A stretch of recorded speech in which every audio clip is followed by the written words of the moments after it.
Hello everyone, I am Bharat Singla and welcome to CodeChef. Here you'll find everything to learn and master competitive programming. So you know the drill with YouTube. If you have not subscribed yet, then make sure to subscribe to the channel to not miss any of the future videos. Great. When learning about graphs, you would have inevitably thought about that okay, graph theory is fine, but how is it even relevant when you can't even represent a graph in code? Right.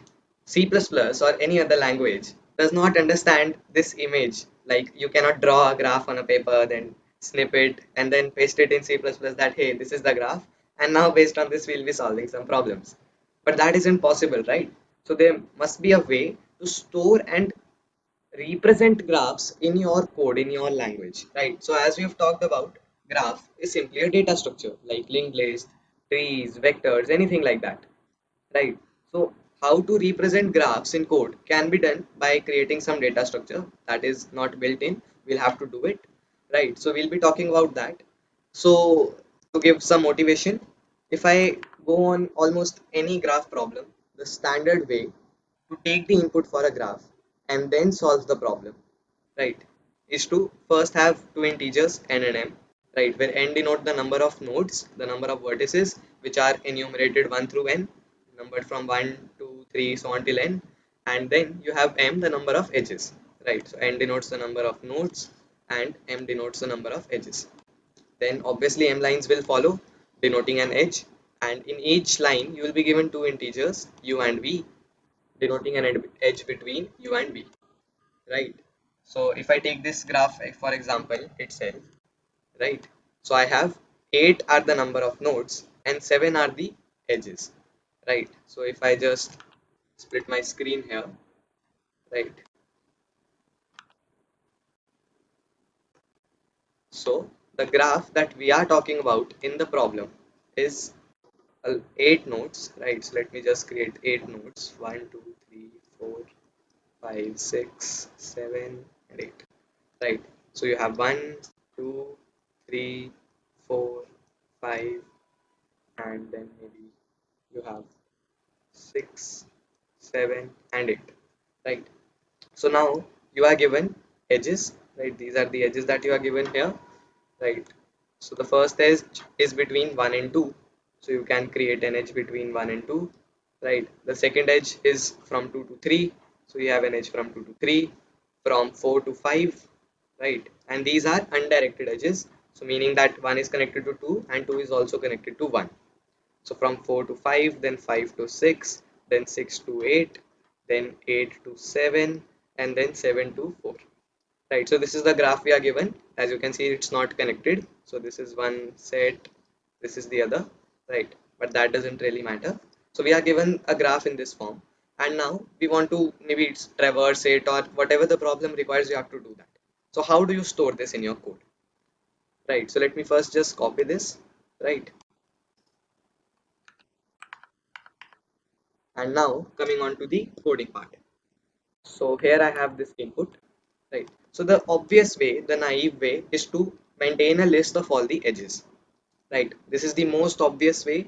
This is the one that you can think of it as well without knowing what actually is the correct method, because this is really, really obvious, right? It screams out how to do that.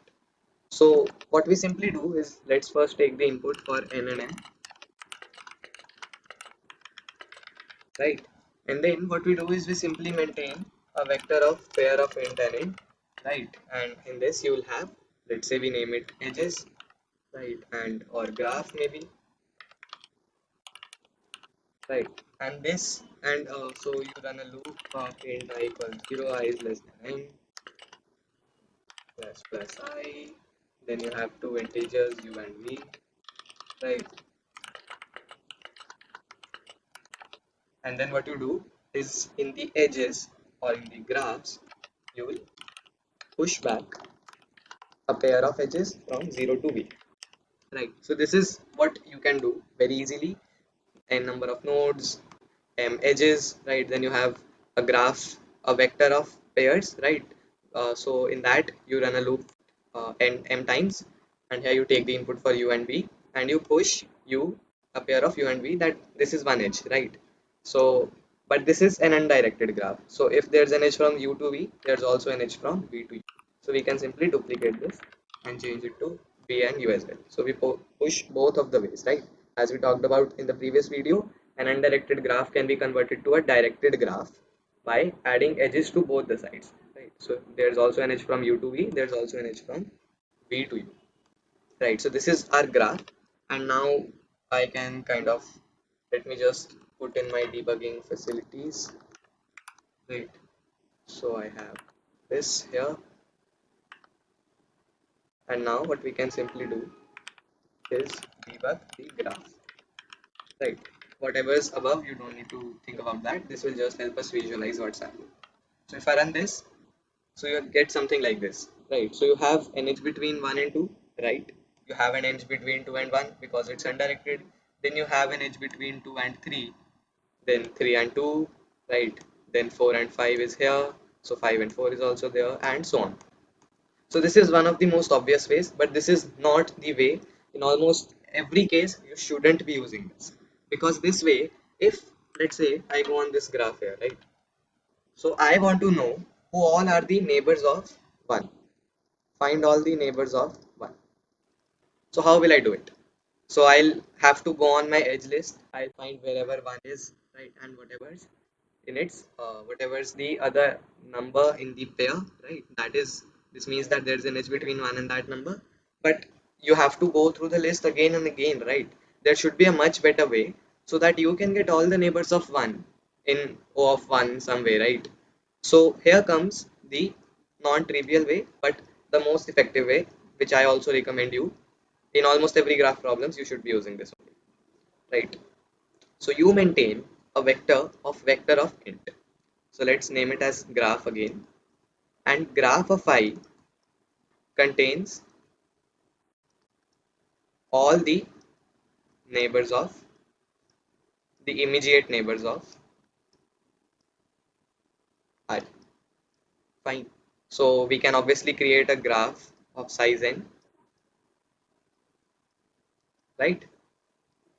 Because we are given that vertices are numbered from 1 to n, or if we are working with 1 based indexing directly, so we can instead take of size 1 n plus 1, right?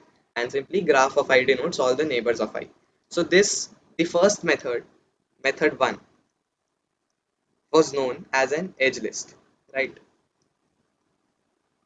You obviously know why it's called edge list, because you are storing the list of edges. But this one, the second one, is known as an adjacency list, right? So for why is named adjacency list? Because for a node, all the neighbors, all the nodes basically that are adjacent to it are being stored, right? So you will understand this better again. Let's move on to the implementation, right? So this is method 1. So in method 2, what you do is you have such a graph, right? And here you do not have this.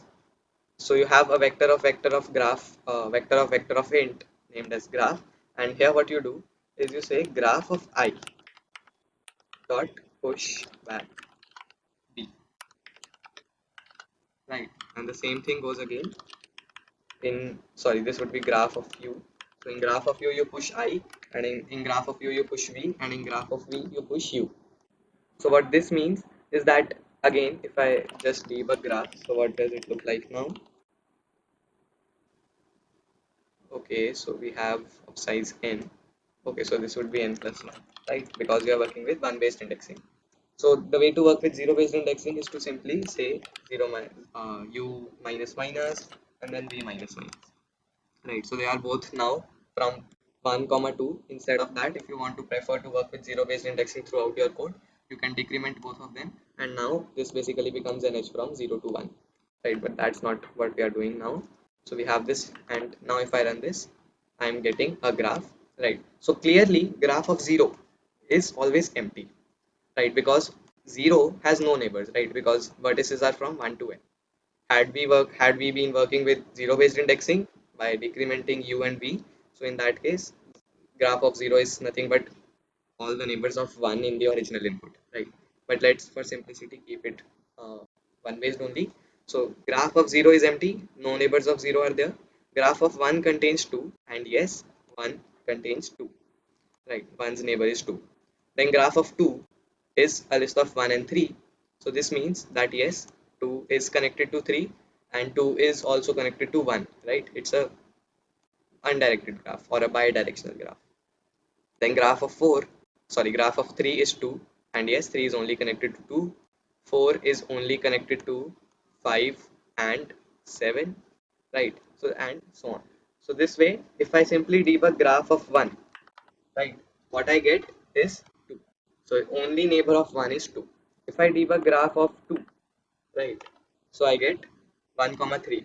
So in O of 1, in one single lookup, I can get all the neighbors of a node, and this is really helpful in graph traversals, which we'll learn about in the next video, right? To do DFS, BFS, or traversing the graph in any sort of way, you need to have the access to the neighbors, the immediate adjacent connected neighbors of any node, right, in O of 1, because only then you can write efficient algorithms. So this is our method 2, is to maintain an adjacency list, right, where graph of I is a list, right? So coming on to the method 3, right?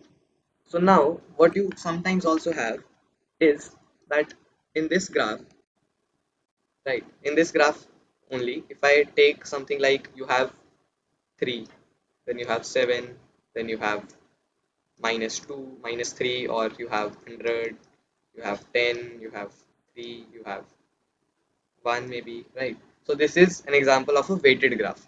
So how do you store that a node is connected to another node as well as of the weight W, right? So this is a weighted graph, and one of the ways to store it, and in fact that like you all these ways can be manipulated to somehow work with all the different kinds of graphs, like in an edge list, if you are adding u comma v, you can also add w, right, the weight of the edge, right? So it will be a list of a tuple or pair of indent, right? So this will basically be three numbers, right, u v w, and this will be a list of a lot of such pairs that u is connected to v with the weight w. In an adjacency list also, instead of having graph of I contain a list of numbers that are simply all its neighbors, it could be a list of pairs, right? So graph of 4 could be a list that contains pair. Like so here you can see that 4 is connected to 5, right, with the weight minus 3. Then 4 is also connected to 7 with the weight 100, right? So this way, this could be graph of 4. Right, so this way all of them can be changed to somehow work with each other, right? And here comes the third way, that is an adjacency matrix, right? So what this does is, let's say you are given n is given as 3, right? And there are some number of edges, so you're given a graph. So what you do is you maintain a matrix of size 3 cross 3, right? And pretty evidently this consumes a lot of space, right? So you have 1 2 3 1 2 3, and simply you can initially have all of them set to 0, right? And as soon as you encounter an edge, so if there's given an edge between 2 and 3 of the weight, let's say 10, right? So what you do is in graph of 2 of 3, so in the second row's third column, that is this position, you change this to 10, right? So what you do is graph of u of v, you set to w, right? Or if it's an unweighted graph, then again adjacency matrix could be used with graph of u of v simply set to 1, right? So here again, so you can basically now see that what is the weight between two edges very efficiently. So if you want to know that what is the weight of the edge from 5 4 to let's say 7, so all you do is you say graph of 4 of 7. If you want to know if 4 and 7 are connected or not, then you can say that graph of 4 of 7 should not be equal to 0, right? Because 0 basically means that there is not an edge, and if that cell is not a 0, then if it's an undirected graph, if it's an unweighted graph, it could be 1, right? Or anything like that. And if it's a weighted graph, then that would be the weight of the edge, right? So you can simply check if that is not 0, meaning that there was an edge between them. So this is the third method, right? But this is again takes a lot of space and does not provide you the access to all the neighbors of a node in O of 1. So what you'll have to do if you want to find all the neighbors of 2, you'll have to iterate on graph of 2, right, on this row and check whichever values are non-zero, and that column is the one that is connected, right? So we can implement this as well. So method 1 is an edge list, right? Just to recap. Then method 2 is an adjacency list. Then method 3 is an adjacency matrix. And again, this is an adjacency matrix because it stores if two cells are adjacent or it's if two cells are adjacent or not. Adjacency adjacency matrix. Right. So this in this what you do, right? You again maintain a vector of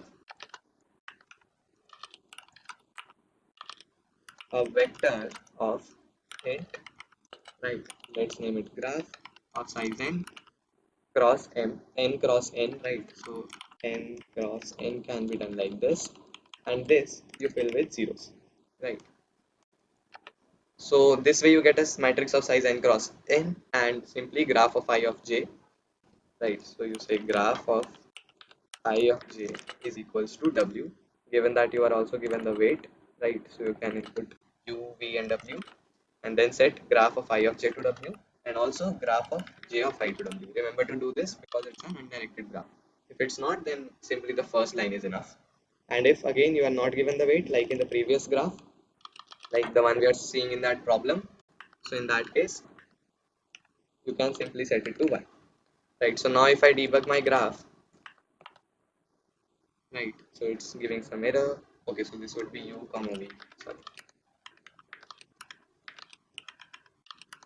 Right. So if I now run this, so oops, we are getting an error, and that is again because we want to create a matrix of size n plus 1 cross n. Right. Great. So we get this matrix, and pretty evidently it's a waste of space, right? So the best method to recap is to use the second method, the adjacency list, and I personally prefer that, and you should almost always use that, right? So if you want to see what happens to this is graph of 0, right, which anyways should be 0 only. This is graph of 1.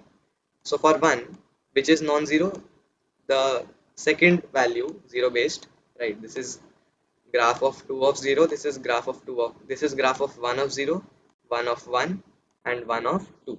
So yes, there's an edge between 1 and 2. So this way you can store graphs in your code, and now all that remains is to think about the logic of the problem and then do some traversals which we'll learn in the next video, and that's how you store graphs. So these were the three methods, the three most used methods. Obviously you can come up with more of your own, but that's it for this video, guys, and hope you liked it. If you liked it, then you can smash the like button and leave down any comments in the comment section. This is Bharat Singla from CodeChef signing off for now, and I will see you next time.